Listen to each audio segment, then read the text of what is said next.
تعالی فی کتابہ المجید لقد کان لکم فی رسول اللہ اسوۃ حسنہ۔ مدارس کے نصاب کی بات ہو رہی ہے۔ مدارس کی اہمیت ہم آہنگی کے حوالے سے یقیناً ایک کلیدی کردار ہے مدارس کا اس حوالے سے،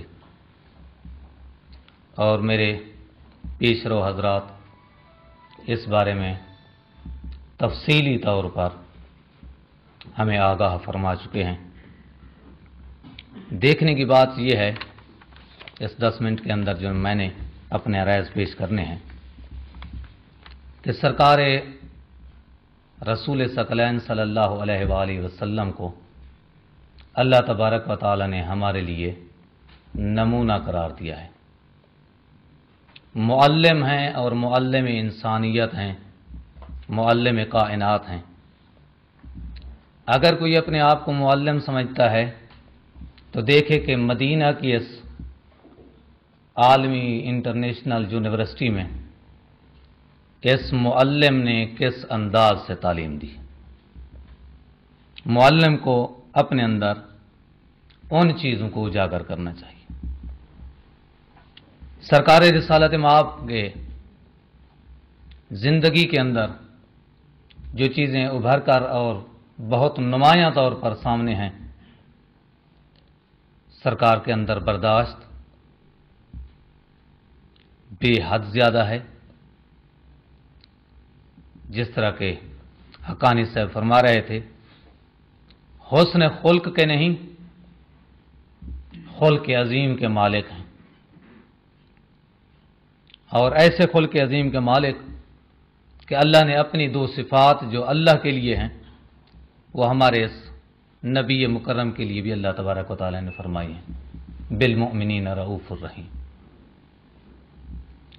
تو اس جیسی صفات پیغمبر خدا میں موجود ہیں، اور برداشت اس قدر ہے کہ مشرکین مکہ پہ جب سرکار کو فتح حاصل ہوتی ہے تو ان سے پوچھتے ہیں کہ آپ مجھ سے کیسے سلوک کی توقع رکھتے ہیں؟ تو ان کی طرف سے جواب آتا ہے، اخ کریم ابن اخ کریم، آپ خود بھی ایک کریم بھائی ہیں اور ایک کریم باپ کے بیٹے ہیں۔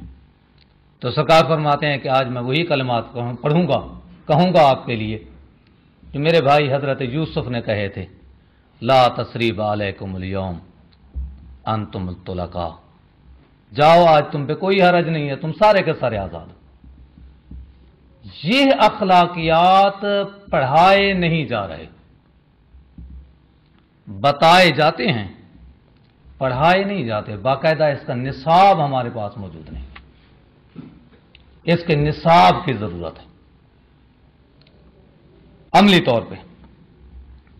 دیکھیں پیغمبر کی برداشت میں سے، کیونکہ معلم کا کردار ہے، مدرسہ یعنی معلم، مدرسے کی شہرت، مدرسے کی عزت، مدرسے کی عزت کا نہ ہونا، یہ سارے کا سارا معلم کے ساتھ تعلق رکھتا ہے۔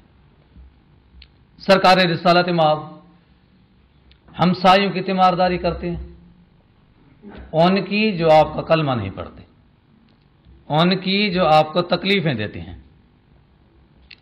ہم مدرسین ایسے نمونے پیش کر سکتے ہیں؟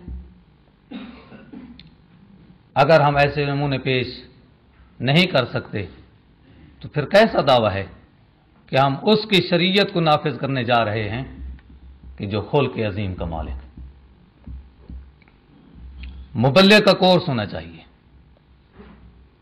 تبلیغی کورس ہونے چاہیے، اور اس کو جانچ کے بعد مدارس میں نافذ ہونا چاہیے۔ قرآن مجید کی آیات 6000 کچھ ہیں، لیکن ان میں سے وہ آیات زیادہ نہیں پڑھائی جاتی جن آیات میں تدبر ہے،